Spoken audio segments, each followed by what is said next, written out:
Kembali semula bersama novel Perjalanan Dimensi Waktu Sang Jenius. Bab 644. Usai berkata begitu, Fabrian dan yang lainnya bergegas keluar, seolah-olah hendak membantu memadamkan api. Irsyad yang marah pun segera mengutus orang untuk memadamkan api. Namun, semuanya malah jadi kacau balau. Orang-orang toko uang tiaga sendiri sudah mengambil air dengan kalang kabut. Ditambah lagi, Fabrian dan yang lainnya sengaja membuat kekacauan. Terkadang, sebelum mencapai gedung yang dilalap api, air saja sudah tumpah. Irsyad yang melihat situasi ini dari kejauhan langsung naik darah. Fabrian, kalian ngapain? Cepat pergi, aku nggak butuh bantuan kalian, seru Irsyad. Fabrian, Pramana, dan yang lainnya tersenyum mendengarnya. Kenapa sungkan begitu? Hei, kenapa jalanmu ceroboh sekali? Kamu menumpahkan air lagi, cepat ambil yang baru. Kalau enggak, gedung ini bisa ludes terbakar, ujar Fabrian. Irsyad geram sekali dengan situasi ini. Namun, dalam situasi kacau ini, semua orang telah pergi untuk memadamkan api. Jadi dia tidak punya cara untuk mengusir Fabrian dan yang lainnya. Pada saat itulah, Danu dan yang lainnya menyelinap masuk ke toko uang tiaga dan langsung menghampiri brankas tempat uang disembunyikan. Setelah membunuh penjaga, mereka membuka paksa pintu dan masuk. Wira sudah berpesan pada mereka untuk mengambil sebanyak yang mereka bisa. Namun, Wira juga tahu bahwa mereka paling-paling hanya sanggup merampok puluhan miliar gabak. Haha, toko uang tiaga ini kaya banget. Semuanya, ayo angkut uang-uang ini ke kereta. Ada jutaan keping uang emas di gudang. Toko uang itu memang sangat makmur. Wira meminta Danu yang lainnya untuk memuat kereta sebanyak yang mereka bisa. Danu pun tidak bertele-tele dan mulai segera memuat uang-uang itu ke kereta. Saat Danu mulai bekerja, Mandra dan timnya juga mulai beraksi. Mereka mencari kereta kuda besar dan melajukannya ke toko uang tiaga. Alhasil, belasan kereta menerjang masuk ke sana. Rampok, seru Mandra penuh sandiwara dan langsung bergegas masuk. Kejadian mendadak ini membuat Irsyad tercekat dan tidak percaya. Bandit, mereka datang untuk merampok toko uang tiaga. Gumam Irsyad dengan mata membola. Hal semacam ini baru pertama kalinya terjadi. Dia tahu tentang pemberontakan desa Angindra. Tetapi dia tidak menyangka ada bandit juga di Provinsi Jawali. Cepat hentikan mereka, perintah Irsyad. Namun, mana mungkin orang-orang Irsyad mampu mengalahkan Mandra dan timnya. Hanya dalam waktu singkat, mereka semua sudah dilumpuhkan. Sekelompok veteran pasukan zirah hitam yang mengenakan kostum bandit berjaga di pintu depan, mengisolasi tempat itu dengan rapat. Mereka membawa pedang dan memandang Irsyad dan yang lainnya lekat-lekat. Ketua kami berpesan agar kami mengambil uang tanpa membunuh. Tuan Irsyad, sebaiknya kamu nggak melawan. Nggak sepadan kalau kamu kehilangan nyawa demi uang sekecil ini, teriak Mandra. Tepat pada saat ini, Danu dan yang lainnya sudah selesai memuat uang ke dalam kereta. Mereka langsung membawa kereta berbaur ke dalam belasan kereta lain di halaman toko uang. Terima kasih banyak, Tuan Irsyad, seru Mandra. Dia dan yang lainnya menaiki kuda mereka, lalu bergegas keluar dari toko uang tiaga dan melaju menuju gerbang kota. Bangsat, kejar mereka, cepat kejar mereka. Jangan biarkan siapapun kabur, perintah Irsyad, lalu langsung ikut mengejar para bandit. Namun, saat melewati sebuah gang kecil, dua kereta diam-diam memasuki satu halaman rumah. Melihat kereta bermuatan uang emas itu, Wira pun berujar sambil tersenyum ceria. Masukkan kereta ke ruang bawah tanah, lalu lelehkan semua ini. Mana Mandra dan yang lain? Tanya Wira lagi. Mereka menuju gerbang kota sesuai rencana. Tapi seharusnya mereka sudah bersembunyi di tengah jalan, jawab Danu. Bab 645. Danu tersenyum senang karena rencana mereka berjalan sukses. Wira juga mengangguk puas. Saat ini, Mandra dan timnya menunggangi kuda dan bersembunyi di tengah jalan. Hanya ada beberapa kuda dan kereta kosong yang ditinggalkan di dalam gang gelap. Sementara itu, orang-orangnya sama sekali tidak kelihatan. Irsyad dan orang-orangnya segera tiba di gang itu. Salah satunya lantas berseru, "Tuan, di depan ada kereta. Itu kereta para bandit." Mereka pasti tahu kalau mereka nggak bisa keluar kota. Makanya mereka meninggalkan hasil rampokan dan kabur, cemooh Irsyad. Kemudian, dia memimpin orang-orangnya untuk memeriksa kereta-kereta itu. Namun, ekspresi mereka seketika berubah. Tuan, cuma ada kotak-kotak kosong di kereta ini. Nggak ada satu keping perak pun di sini, seru salah satu bawahan Irsyad. Setelah diperiksa, tidak ada sepeser uang pun di belasan kereta itu. Hal ini seketika membuat wajah Irsyad masam. Apa? Nggak ada uangnya? Mustahil, ujar Irsyad tidak percaya. Dia pun masuk ke dalam kereta dan memeriksanya sendiri. Benar saja, dia tidak menemukan apapun di dalamnya. Tuan, gimana bisa apa mereka nggak jadi merampok, kata si bawahan. Irsyad segera memimpin orang-orang itu kembali ke toko uang tiaga. Begitu melihat separuh dari jutaan keping uang emas di brankas mendadak hilang, amarah langsung berkobar di hatinya. Sialan, bangsat, umpat Irsyad berang. Dia sama sekali tidak punya petunjuk bagaimana uang emas di dalam brankas bisa raib. Para bandit itu juga menghilang tanpa jejak. Laporkan ke pejabat. Uang-uang ini pasti masih ada di Provinsi Jawali, seru Irsyad. Kemudian, dia tiba-tiba kepikiran sesuatu dan menoleh ke gedung yang kebakaran tadi. Apa ini ulah Wira? Gumam Irsyad penuh curiga. Bagaimanapun, semua kejadian hari ini sangat aneh. Tadi, Fabrian dan yang lainnya pasti sengaja datang ke toko uang untuk membuat kekacauan. Jelas ada yang tidak beres di sini.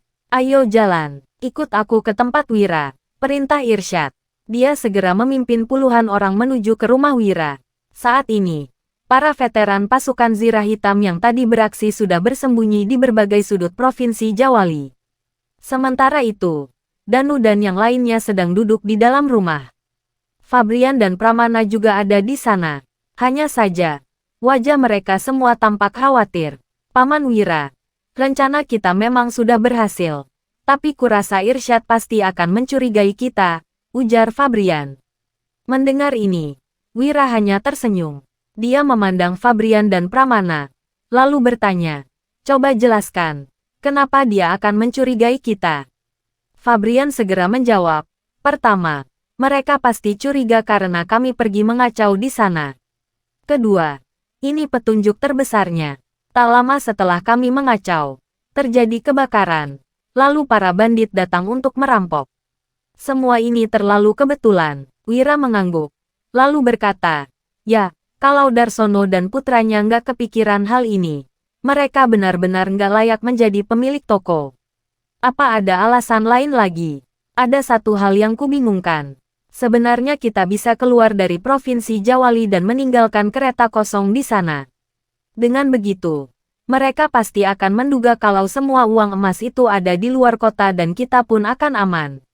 Tapi, kenapa kita nggak membawa kereta itu keluar kota? Ujar Danu setelah berpikir sejenak.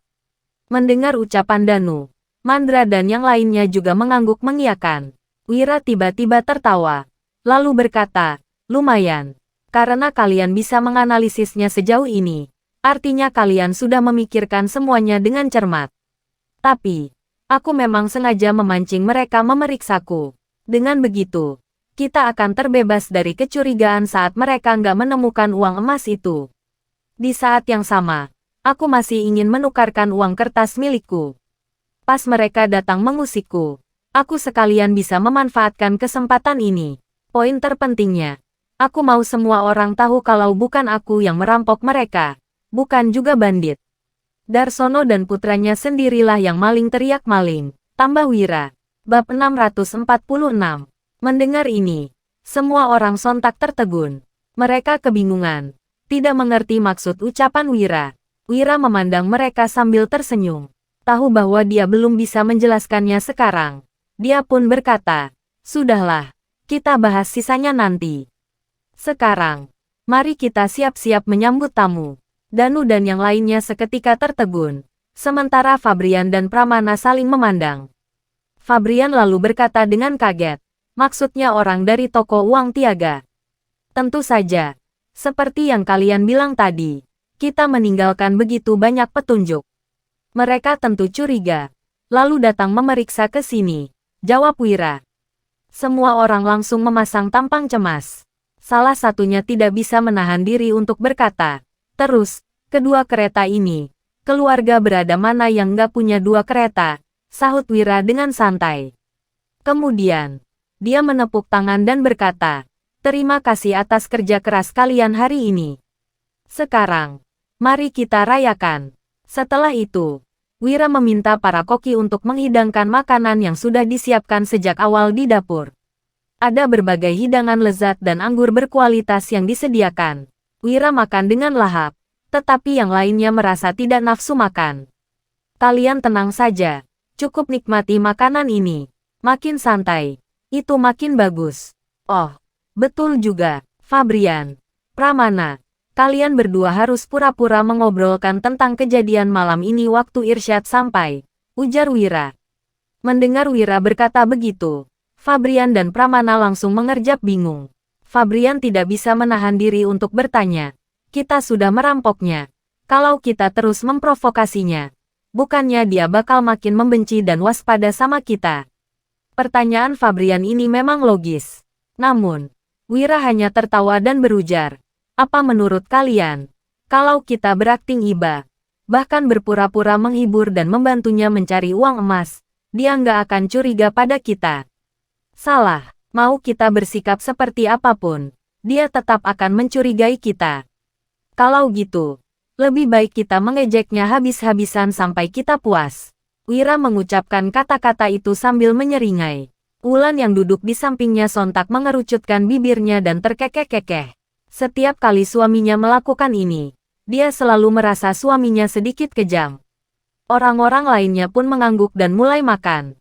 Mereka melahap makanan di meja dan minum anggur dengan sangat santai. Saat itu, seseorang mendadak melaporkan bahwa Irsyad sudah datang sesuai prediksi Wira. Sandiwara dimulai. Persilakan mereka masuk, ujar Wira sambil tersenyum tipis. Tidak lama kemudian, terdengar banyak bunyi langkah kaki. Irsyad melangkah penuh amarah ke halaman. Dia lantas mendapati orang-orang di rumah itu tengah makan ditemani musik yang meriah. Loh, Tuan Irsyad, sudah larut malam begini. Kenapa kamu datang ke tempatku? Ujar Wira sambil tersenyum. Dia lalu melirik Fabrian. Fabrian langsung mengerti kode Wira. Dia pun tertawa dan berkata, Paman Wira, kamu nggak tahu saja. Malam ini ada kejadian heboh. Ada drama mendebarkan di toko uang tiaga milik keluarga Pratam. Drama apa? Tanya Wira, berpura-pura terkejut. Oh, hari ini, toko uang keluarga Pratam ketiban sial. Salah satu gedungnya kebakaran. Lalu uang emasnya juga dirampok bandit. Aku lihat, ada belasan kereta yang menyerbu. Kurasa semua uang di toko uang tiaga pasti sudah ludes dirampok, jelas Fabrian. Cara bicara Fabrian yang seperti tengah bergosip seru membuat ekspresi Irsyad menjadi kian muram. Wah, rupanya begitu. Para bandit di Provinsi Jawali ini angkuh betul. Mereka bahkan berani merampok toko uang tiaga. Luar biasa, ujar Wira. Bab 647 saat berkata begitu, Wira menatap Irsyad dengan ekspresi mengejek. Tuan Irsyad, turut berduka cita ya. Untungnya, kamu cuma kehilangan uang. Nggak hilang nyawa. Syukurlah, syukurlah, ujar Wira lagi sambil tersenyum dan menangkupkan tinjunya. Wajah Irsyad tampak luar biasa masam saat membalas. Wira, kamu masih bisa makan dengan santai di sini. Kenapa enggak? Waktu mendengar Tuan Irsyad mengalami musibah besar, aku malah kegirangan dan ingin minum 2 gelas anggur lagi, kata Wira sambil terbahak. Ucapan ini membuat Irsyad makin meradang. Wira. Jangan kira aku nggak tahu siapa yang merampokku. Kereta-kereta bandit itu diparkir di dalam gang, tapi nggak ada sepeser uang pun di dalamnya. Sekarang, ada 2 kereta di halamanmu. Jadi, pasti kamulah yang merampokku. Aku mau menggeledah rumahmu, seru Irsyad dengan berang. Puluhan orang di belakang Irsyad melempar tatapan tajam pada Wira. Namun, dia hanya bertanya tanpa peduli. Aku tanya dulu. Apa pangkat Tuan Irsyad di kerajaan? Irsyad langsung paham bahwa Wira ingin membungkam mulutnya. Dia tidak memiliki jabatan resmi. Berbeda dengan Wira yang merupakan sekretaris utama tingkat ke-9. Jadi, Irsyad tidak berhak menggeledah rumah Wira. Kamu nggak berani mengizinkanku menggeledah rumahmu. Kalau gitu, kamu pasti bersalah, bentak Irsyad. Mendengar ini, Wira tetap tenang dan berkata dengan datar. Mau memancing amarahku. Heh, itu si trik anak kecil. Melihat Wira tidak terpancing, Irsyad yang kehilangan kesabarannya segera mengibaskan tangan seraya berkata, "Kalau kamu nggak kasih izin, aku langsung lakukan saja. Jangankan sekretaris utama tingkat ke-9, biarpun kamu gubernur Provinsi Jawali, aku tetap akan menggeledah rumahmu hari ini."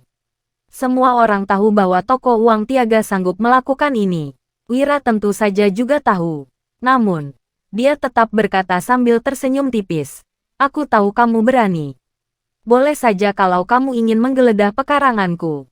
Tapi, kamu tahu sendiri, kan? Orang-orang yang kamu bawa ini nggak sekuat pengawal pribadiku."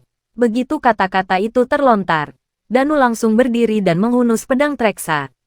Pedang bersinar dingin itu seketika ditebaskan ke batu besar di halaman. Alhasil, batu itu pecah menjadi 2 bagian dengan disertai bunyi keras. Inilah hasil gabungan teknik luar biasa dan senjata ajaib. Irsyad sontak mengernyit dan berkata, "Biarpun dia kuat, dia cuma 1 orang. Jumlah kami jauh lebih banyak. Sudah pasti kami bisa mengalahkan kalian." Irsyad telah mengamatinya sekilas. Selain Wira, hanya ada 7 hingga 8 orang di rumah itu. Sementara itu, dia membawa setidaknya 20 orang ke sini. Lagi pula, dia hanya ingin mengetes. Jika Wira sanggup mengalahkan orang-orangnya, artinya Wira adalah bandit yang merampoknya. Jika tidak bisa, dia tetap akan menggeledah rumah Wira. Bagaimanapun, uang emas Irsyad dipastikan masih ada di kota. Di Provinsi Jawali ini, siapa yang berani merampok uang dari toko uang? Irsyad tidak bisa memikirkan kemungkinan lain selain Wira. "Ya, orang-orangmu memang banyak. Tapi, aku bisa meminta pengawalku mengusahakan yang terbaik untuk membunuhmu. Begitu kamu mati, aku bisa mengusir orang-orangmu ini dengan sedikit uang," kata Wira dengan tenang. "Kamu berani membunuhku? Coba saja kalau bisa," balas Irsyad dengan sinis. "Kamu menerobos masuk ke rumahku tanpa membawa dokumen resmi atau pemberitahuan. Ini adalah penghinaan terhadap istana. Jadi aku berhak membunuhmu," ujar Wira sambil melirik Irsyad dengan dingin. Bab 648. Ekspresi Irsyad berubah muram mendengar itu. Harus diakui, kata-kata Wira sangat masuk akal. Tindakannya menerobos masuk rumah Wira tanpa bukti atau membawa dokumen resmi tidak bisa dibenarkan. Ditambah lagi, meskipun Wira tidak disenangi istana, dia tetap seorang sekretaris utama tingkat ke-9. Irsyad memang berisiko dibunuh jika menerobos masuk rumahnya. Biarpun tidak sampai dibunuh, dia juga tidak bisa menuntut jika dilukai. "Wira, paling-paling kamu takut, kan? Menggelikan. Kalau gitu, aku akan menyuruh seseorang untuk menggeledah rumahmu besok," ujar Irsyad sambil mendengus dingin. "Kamu nggak takut aku mengangkut uang emas itu keluar malam ini? Selain itu, apa kamu seyakin itu kalau seseorang bisa diutus untuk menggeledahku besok? Sobat, kamu harus mendapatkan buktinya dulu. Aku tahu toko uang Tiaga cukup cakap, tapi nggak semudah itu untuk meyakinkan Lukman," tantang Wira sambil tersenyum sinis. Ekspresi Irsyad sontak berubah muram. Dia menatap Wira dan tiba-tiba merasa tidak berdaya. Dia kesal sekali karena Wira membeberkan kelemahan rencananya. "Kamu hanya takut ketahuan. Dasar bandit bangsat," hina Irsyad. Dia tidak punya pilihan selain menggunakan metode provokasi. Wira mengedip-ngedipkan mata, lalu menggeleng dan berkata sambil tersenyum, "Irsyad, sudah kubilang kalau metode provokasi nggak akan berguna. Tapi, melihatmu begini, aku jadi tertarik. Aku bisa saja meminta pengawalku minggir dan membiarkanmu menggeledah rumahku." Mendengar itu, Irsyad sontak tertegun, lalu berkata, "Oh ya, katakan, apa syaratmu?" Irsyad bukan orang bodoh. Wira pasti akan mengajukan persyaratan tertentu sebelum mengizinkannya menggeledah rumah. Dia tidak mungkin sebaik itu melakukannya dengan cuma-cuma. "Bagus, aku suka berbisnis dengan orang pintar. Syaratku mudah saja. Kalau uang emas itu terbukti ada di sini, aku akan menjadi budak keluarga, Pratam. Nyawa dan segala kebebasanku akan kuserahkan pada kalian. Tapi, kalau nggak ada, kamu harus menukarkan uang kertas yang kamu utangkan padaku dengan uang emas." "Berani bertaruh?" "Enggak," ujar Wira masih sambil tersenyum. Irsyad mempertimbangkannya sejenak. Pasalnya, dia merasa gelisah melihat Wira begitu percaya diri.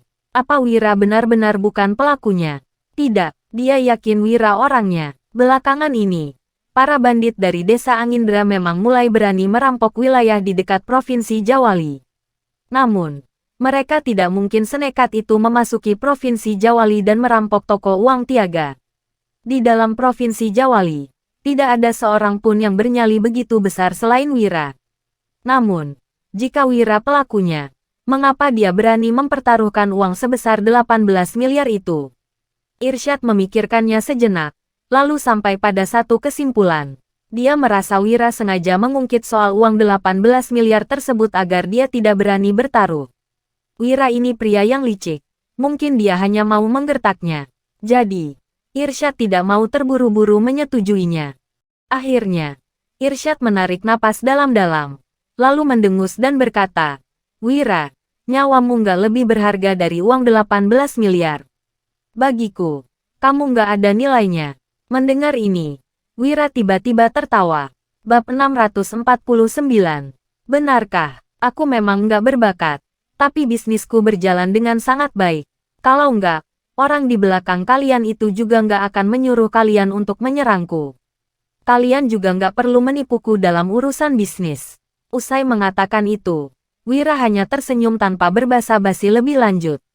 Dia menoleh, lalu mengambil sumpit dan lanjut menyantap makanannya. Kalau kamu berani bertaruh, buatlah surat perjanjian. Kalau nggak, silakan pergi dan jangan menggangguku yang sedang makan dengan tenang. Karena ada pertunjukan sebagai hiburan kita hari ini, rasa makanannya menjadi lebih enak, timpal Wira sambil tersenyum. Kemudian, dia mengangkat gelasnya untuk bersulang bersama Fabrian dan yang lainnya. Begitu orang-orang ini mendengar percakapan antara Wira dan Irsyad, mereka sontak merasa lega dan benar-benar rileks sekarang. Satu persatu dari mereka meminum anggur hingga wajahnya tampak memerah. Irsyad berdiri di sana dan mulai merenung.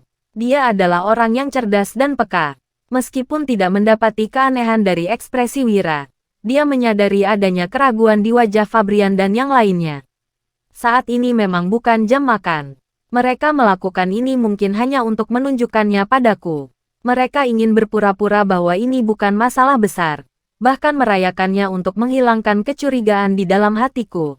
Padahal sebenarnya itu adalah tujuan mereka, gumam Irsyad diam-diam. Setelah menyadari tujuan Wira yang sebenarnya, Irsyad pun berkata, "Baiklah, aku akan bertaruh denganmu." Wira sontak tertawa terbahak-bahak ketika mendengar perkataannya. Lalu dia memerintahkan, "Tolong bawakan kuas dan tinta." Tak lama kemudian, seseorang membawakan kuas dan tinta untuknya. Wira pun langsung menulis sebaris kata, apabila Irsyad menemukan uang emas yang hilang di rumah Wira, Wira akan menjadi budaknya seumur hidup. Hidup atau mati Wira juga akan bergantung pada keluarga Pratam. Setelah menuliskan itu, Wira menoleh ke arah Irsyad seraya menjelaskan, "Aku selalu belajar dari kesalahanku. Apalagi aku sudah pernah dijebak olehmu.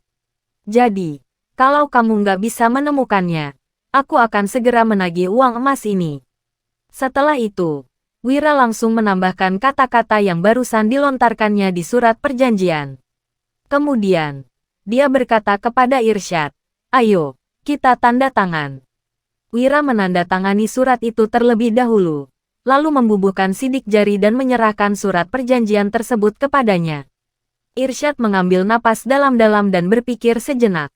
Tak lama kemudian, dia pun menandatangani perjanjian tersebut tanpa ragu.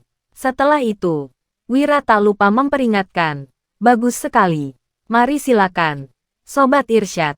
Tapi saat mencari nanti, jangan merusak barang-barang di rumahku. Setelah selesai mencari, mohon letakkan semuanya kembali ke tempat asalnya. Lagi pula, uang emasmu yang begitu banyak itu nggak bisa sembarangan disembunyikan. Menurutku, sebagai seorang cendekiawan, kamu seharusnya memiliki sedikit tata krama, bukan?" tanya Wira. Irsyad sama sekali tidak keberatan dengan perkataan Wira. Sebaliknya, dia malah berkata dengan lugas, "Tolong berhati-hati saat mencari uang emasnya. Jangan merusak barang-barang yang ada di rumah ini." Begitu mendengar perkataan Irsyad, Para bawahannya mulai mencari uang emas.